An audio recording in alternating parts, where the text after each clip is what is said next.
আমার কত ধনরত্ন আছে সেটা কি তোমার জানা আছে উজির? না জাহাপানা, তবে জানার আগ্রহ আছে বিস্তর। শুধু তোমার কেন, আরো অনেকেরই আগ্রহ আছে শুনলাম, আর সেটা যতক্ষণ না জানা যাচ্ছে ততক্ষণ মনটা কেমন খচখচ খচখচ করে। করে বই কি, এই তো প্রশ্নটা শোনার পর থেকেই আমার মনটাই কেমন একটা উসকুস উসকুস করতে শুরু করে দিয়েছে। আমার হাতে একটা অস্ত্র চলে এসেছে এবার, তাই আমি এমন এক প্যাঁচ কষবো যে কৃষ্ণচন্দ্র মনে মনে কিছুতেই শান্তি পাবে না, আর তাকে অশান্তিতে রাখতে পারলে আমার যে কি শান্তি কি শান্তি, কি বলবো।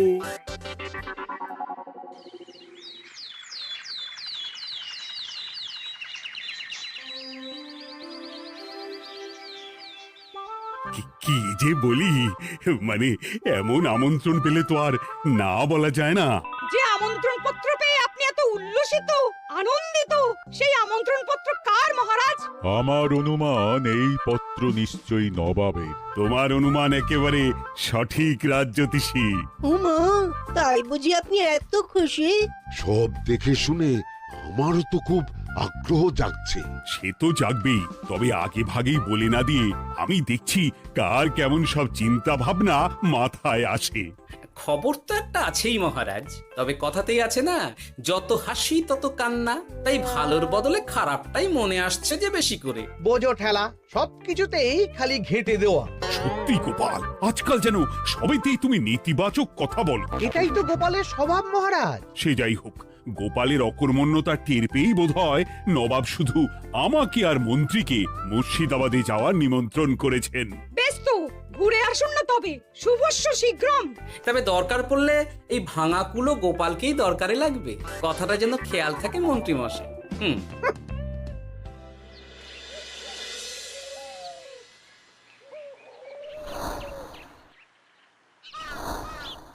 খেয়াল করেছো গিন্নি, আজকাল আমি কেমন কথায় কথায় গোপালকে চুপ করিয়ে দিচ্ছি।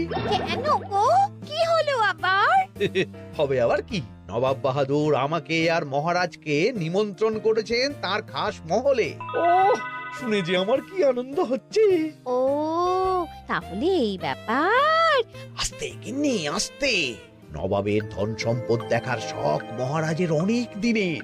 আমি শুনেছি নবাবের ওই খাস মহলের ভেতরেই নবাবের গুপ্ত কক্ষ আছে, যেখানে নবাব হীরা জহরত এসব রাখেন।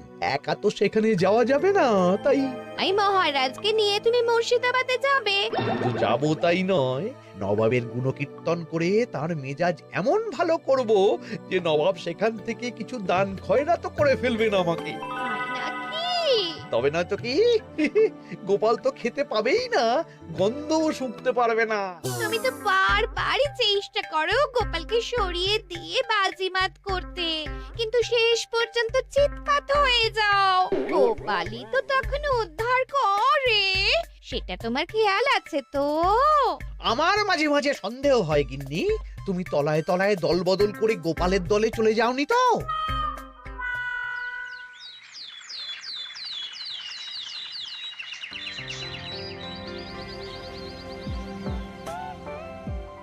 এবার বুঝলে তো দাদু, আমরা কিন্তু তোমারই দলে।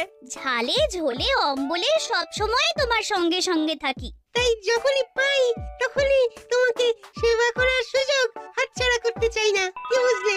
তাই বলে পড়া ছেড়ে তোরা এখন দাদুকে হাওয়া করছিস? তুমি বুঝবে না দিদা, দাদুকে শুতে বসতে হাতে রাখলে লাভ আছে। সে তো বটেই, আর তুমি বা শুয়ে আছো কেন? তোমার কি কাজকর্ম কিছু নেই? পড়ে পাওয়া 14 আনার ছুটি কাজে লাগিয়ে কদিন ভাবছি দিব্যি গায়ে হাওয়া লাগাবো, বুঝলে গিন্নি? আর আমরা এসে সেটাই করে দিচ্ছি। সে তো দেখতেই পাচ্ছি। তা ছুটিটা কি শেষ শুনি? ওদিকে মহারাজ আর মন্ত্রীমশাই নবাবের কাছে গেছেন, তাই এদিকে আমি শুয়ে পড়েছি, এই আর কি। কথাতেই তো আছে, চাষি গেল ঘর, লাঙল তুলে ধর, তাই না গিন্নি? কথায় কথায় দাদু ভালোই দিয়েছে। কোথায় মহারাজ তোমাকে সঙ্গে করে নিয়ে যায়নি বলে তোমার আফসোস হবে তা নয়, উল্টে তুমি শুয়ে শুয়ে হাওয়া খাচ্ছ। আমার মন বলছে শুধু আমি নয়, নবাবও বাজাচ্ছেন ওদিকে। মহারাজ আর মন্ত্রীমশাইকে ঘটা করে কি আর এমনি এমনি ডেকে নিয়ে গেছেন সেখানে?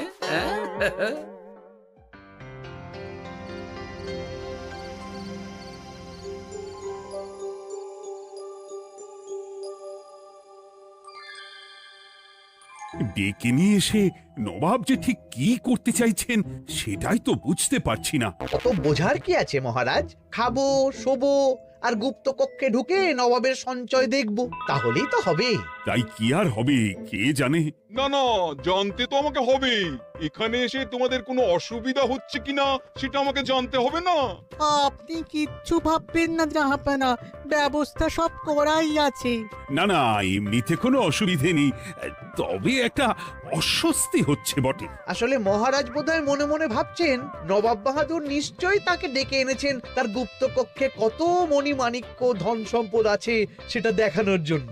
তাই নাকি? মানে এখানকার হিরে, সেখানকার চুনি, অমুক দেশের পান্না, তমুক দেশের মুক্ত।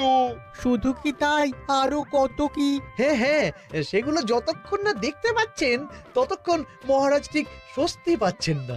এই যে কৃষ্ণচন্দ্রের যে আমার ধন সম্পদ দেখার প্রবল ইচ্ছে আছে সেটা আমার ভালো মতোই জানা আছে। তবে সবাইকে তো সবটা দেখাতে নেই, আর সবার জন্য সবটাও নয়, তাই না? তাই কি জাহাপনা? তাই গুপ্ত কক্ষের ভেতরে কি আছে সেটা না হয় না দেখাই থাক। না না, তোমরা বরং খানা পিনা করো গিয়ে, হ্যাঁ, বিশ্রাম নাও। উজিত তোমাদের খেয়াল রাখবে, কেমন? এই রে, এটা কি হলো? কি আবার হবে? তোমার পাল্লায় পড়ে মান সম্মান সব গেল। এর থেকে আমার কৃষ্ণনগরই ভালো।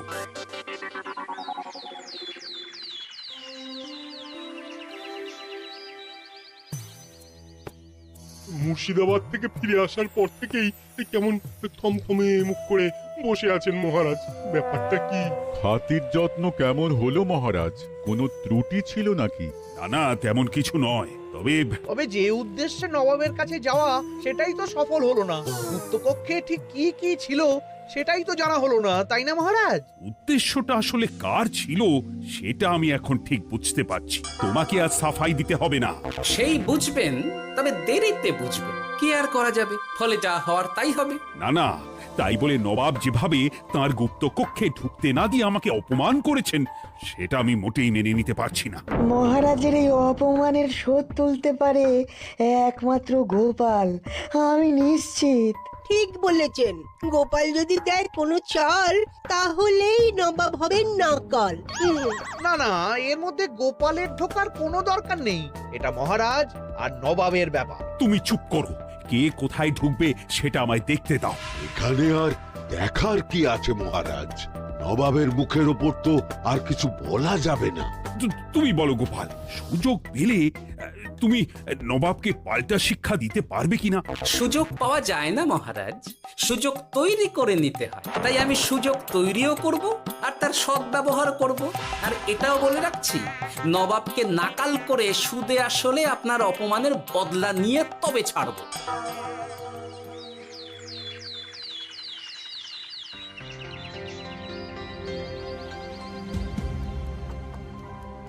কি হলো জাহাপানা, আপনি যেমনটা চেয়েছিলেন তেমনটাই তো হলো। মহারাজ কৃষ্ণচন্দ্র মনের কথা মনেই চেপে রেখে মুখ চুন করে পালালো, তারপরেও আপনার মন ভালো নেই? না না হুজির, ঠিক জমলো না। তার উপর আবার এই বেনামি পত্র। সে কি, মহারাজ কৃষ্ণচন্দ্রকে অপমান করে তাড়িয়ে দেওয়ার পরেও জমলো না? হ্যাঁ, আর কোন পত্রের কথা বলছেন জাহাপানা? কে পাঠিয়েছে, কোথা থেকে পাঠিয়েছে কিছুই বুঝতে পারছি না। তবে দু চার কথা যা লেখা আছে এতে, তাতেই তো চোখ কপালে উঠেছে। আমার খাস মহলের ব্যবস্থাপনায় নাকি ত্রুটি আছে, অতিথি আপ্যায়নে বিস্তর গলদ। সেটা আবার 5 কান? এই না, মানে 1 কান হলো কি করে? কানাকানি হোক বা না হোক, জানাজানি হতে কিন্তু দেরি নেই। নাও থালা সামলাও, এদিকে গোপালও এসে হাজির। এমনি এমনি কি আর এসেছি জাহাপনা? আসলে মহারাজ এসে আপনার খাস মহলে ছিলেন বটে, তবে যে শয্যায় মহারাজকে শুতে দেওয়া হয়েছিল সেটা ছিল অসমান আর শক্ত। তাই আমি ছুটে এসেছি আপনার এইরকম নিম্নমানের সামগ্রী আর ব্যবস্থাপনা দেখার জন্য। এখানে আবার দেখার কি আছে? সবাই তো জানে নবাবের ধন সম্পদের কথা, এবার না হয় আমি নবাবের দৈন্য দশার কথা জানাবো সবাইকে। এসব কি হচ্ছে কিছুই তো বুঝতে পারছি না। প্রথমে এই পত্র, তারপর গোপালের অভিযোগ এই মাত্র। না না না না, এই রকম হতেই পারে না। কি হতে পারে না জাহাপনা? আমার শয্যায় কোনো গলদ নেই, আর এটা শুধু তুমি চোখেই দেখবে না, একবার শুয়েও দেখবে। আজ রাতটা তুমি আমার খাস মহলেই কাটাবে, আর ওই শয্যাতেই শোবে। হ্যাঁ, এই রকম করবেন না জাহাপানা, গোপালকে বিশ্বাস নেই, কখন যে কি করে ফেলবে তখন দেখবেন মাথা চাপড়াতে হবে। তবে এটাও শুনে রাখো গোপাল, যে গুপ্ত কক্ষ আছে যেখানে হিরে জহরাত প্রসাধনী সামগ্রী ইত্যাদি প্রভৃতি রাখা আছে, তার দরজা কিন্তু কোনো মতেই খুলবে না। সত্যি কথা বলতে কি, সেই গুপ্ত কক্ষ দেখার স্বাদ আমারও ছিল বটে, তবে কি আর করা যাবে, নবাব যেমন বলবেন সেটাই মেনে নিতে হবে। তবে মনটা আনচান করবে, এই আর কি। যাক, গোপালের মনের মধ্যেও অস্বস্তি ঢুকিয়ে দেওয়া গেছে তাহলে। বাবা, ছুঁচ হয়ে ঢোকার সুযোগ পেয়েছি, এবার ফাল হয়ে বেরোবো।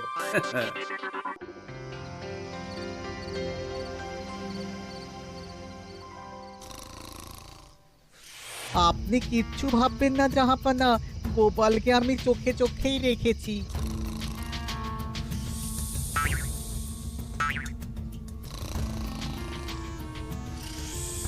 কিন্তু দেখে তো মনে হচ্ছে গোপালের শুতে কোনো অসুবিধা হচ্ছে। তা কি করে হয় জাহাপানা, অবশ্য কায়দা করে গোপালের মনে যে গুপ্ত কক্ষের ভাবনা ঢুকিয়ে দিয়েছেন, হতে পারে তার জন্যই সে আনচান করছে।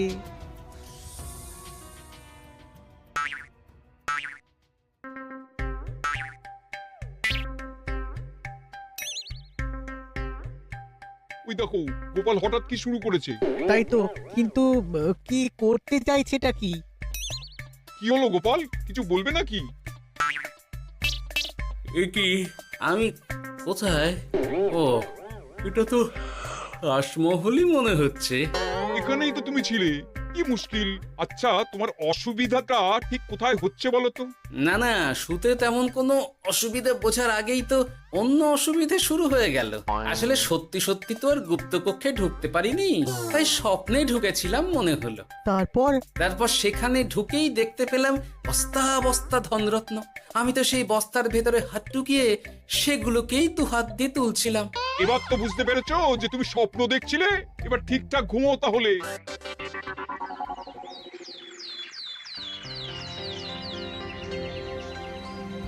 কাল রাতে গোপাল আচ্ছা ঝামেলায় ফেলেছিল। কবে ফেলে না জাহাপানা? আমাকে নিয়েই আলোচনা চলছে মনে হচ্ছে। ভুল কিছু মনে হয়নি, সে যাই হোক। এখন বলো দেখি, খাস মহলের সজ্জাটা কেমন ছিল কাল রাতে?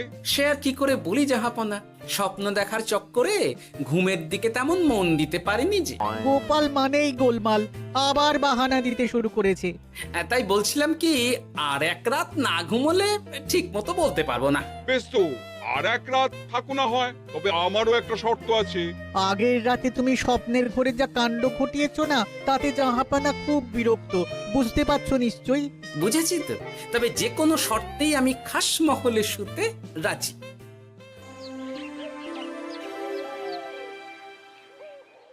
আমার এক কথায় রাজি হয়ে গোপাল নবাবের কাছে ছুটে গেল, কিন্তু কই, এখনো তো ফিরে এলো না। এমনও তো হতে পারে মহারাজ যে নবাব গোপালকে আটকে রেখেছেন। হ্যাঁ, কেন? গোপাল তো দাবি করে যে সে তার বুদ্ধির জোরে যে কোনো বাধা বিপত্তি থেকে বেরিয়ে আসতে পারে। এবার তাহলে ফেঁসে গেল কি করে? না না, গোপালের কোনো বিপদ হবে না, দেখবেন গোপাল এবারেও ঠিক বেরিয়ে আসবে। হ্যাঁ, গোপাল আসবে হেসে হেসে, মহারাজ দেখবেন বসে বসে। আমার ধারণা কিন্তু যে কোনো শর্তেই নবাব গোপালকে শায়েস্তা করেই ছাড়বেন। গোপাল যখন নিজে থেকে নবাবকে খোঁচাতে গেছে, তখন আঁচড় তো খেতেই হবে। কি জানে নবাব আবার গোপালকে কিভাবে জব্দ করছেন, কি জানি।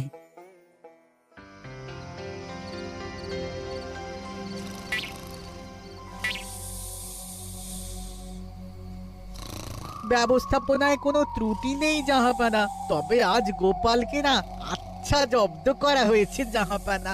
গোপালকে আজ আর বালিশ দেওয়া হয়নি। এমনটাই তো নির্দেশ দিয়েছিলাম। দেখি, আজ মনে হচ্ছে গোপাল বিশেষ ট্যাপও করতে পারবে না। কিন্তু এ কি, গোপাল যে আবার উসখুস করছে। তাই তো দেখছি। এক্ষুনি গোপালকে ঘুম থেকে ডেকে তুলে দিতে হবে, না হলে আজ আবার একটা অনিষ্ট করবে। না না, আজ আর কিছুই করতে পারবে না, বালিশই তো নেই।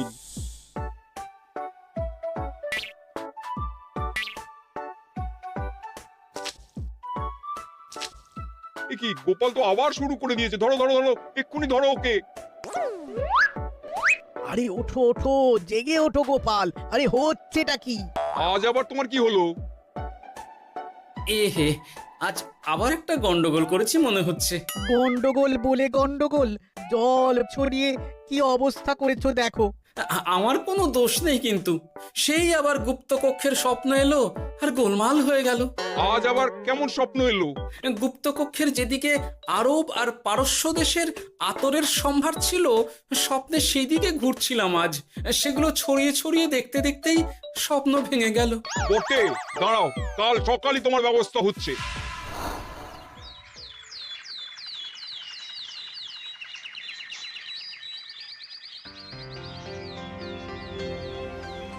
গোপালের বিদায় করার ব্যবস্থা পাকা হয়েছে তো উজির? কি যে বলেন জাহাপানা, আপনি কিছু করতে বললে আমি কি সেই কাজ ফেলে রাখি নাকি? কি ব্যবস্থা করলে শুনি? তোমার তো আবার 18 মাসে বছর। এবারে আর সেটা বলতে পারবেন না। ঘোড়ার পিঠে চেপে এতক্ষণে হয়তো গোপাল কৃষ্ণনগরে পৌঁছেও গেছে।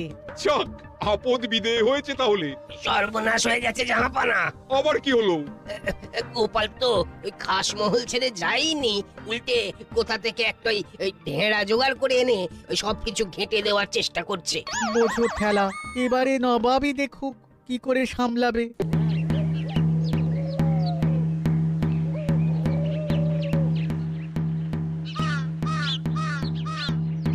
শুনুন শুনুন শুনুন। আরে আরে আরে, আরে কি শোনাচ্ছটা কি গোপাল?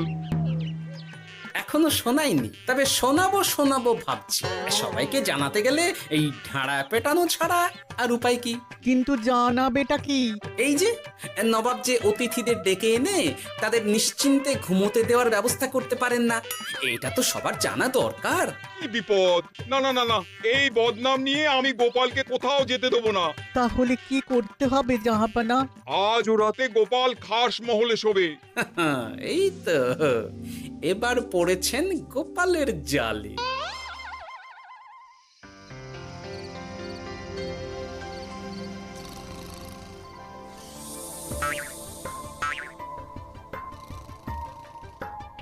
আজ গোপাল নিশ্চিন্তে ঘুমোবে, স্বপ্ন অস্বস্তি হওয়ার মতন কিছুই হবে না আজ। গোপালকে ভরসা নেই জাহাপানা, কখন যে কি করে ফেলে বলা তো যায় না। না না, আমি নিশ্চিত আজ আর কিছুই হবে না।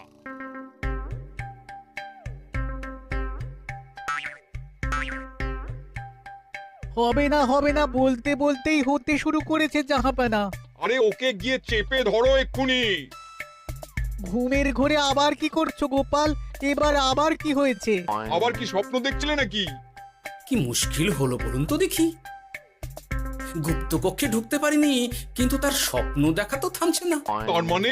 আজ স্বপ্নে দেখছিলাম গুপ্তকক্ষের একদিকে দামি দামি রেশমি কাপড়, মসলিনের বিপুল সম্ভার, ওই সেগুলোই টেনে টেনে দেখছিলাম আর কি। তাই বলে পর্দা ধরে টানাটানি করতে হবে? ওই দেখুন, ওগুলোকেই তো মসলিন ভাবলাম। না না না না, এবার আমি মনে মনে স্থির করে ফেলেছি এই ঝামেলা থেকে বেরোবার একটাই উপায়, আর সেটাই এবার আমি করব।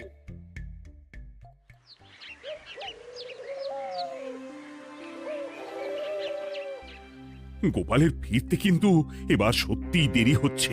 দেখুন, হয়তো গোপাল বেশি বাহাদুরি দেখাতে গিয়ে ফেসে গেছে। হেসে নয়, এই যে কেমন হেসে হেসেই এসেছি দেখুন। এই তো গোপাল ফিরে এসেছে। শুধু ফিরেই আসেনি, তার সঙ্গে আরেকটা সুসংবাদও নিয়ে এসেছি। হ্যাঁ, সেটা আবার কি? আমার প্যাঁচে পড়ে নবাব শেষ পর্যন্ত বাধ্য হয়েছেন গুপ্তকক্ষ খুলে দিতে, সঙ্গে কিছু উপঢৌকনও দিয়েছেন। ব্যাপারটা ঠিক কেমন করে কি হলো বলো দেখি। বলছি মহারাজ, নবাব বাহাদুর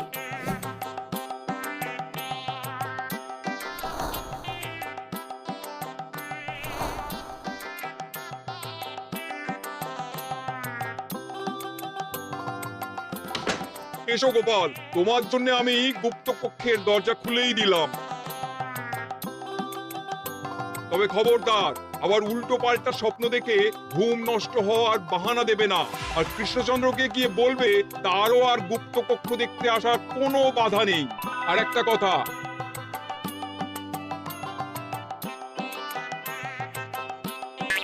এইসব নিয়ে খুশি থাকো। তবে নবাবের খাস মহলের নিন্দে করে আবার ঢেঁড়া পিটিও না যেন। এমনিতেই সেই অভিযোগপত্র নিয়ে নবাব বাহাদুর চিন্তিত। সেই চিন্তা ঝেড়ে ফেলুন জাহাপনা, কারণ ওটা আমারই দুষ্টু বুদ্ধির ফল। অবস্থা বুঝে ওই ব্যবস্থা আমিই নিয়েছিলাম। হ্যাঁ, আগে হ্যাঁ। সাবাস গোপাল, তুমি তাহলে শেষমেশ যে কোনো উপায়ে নবাবকে মাথা নোয়াতে বাধ্য করলে। আপনাকে কেউ অসম্মান করলে আমি যে নিজেকে সামলে রাখতে পারি না মহারাজ।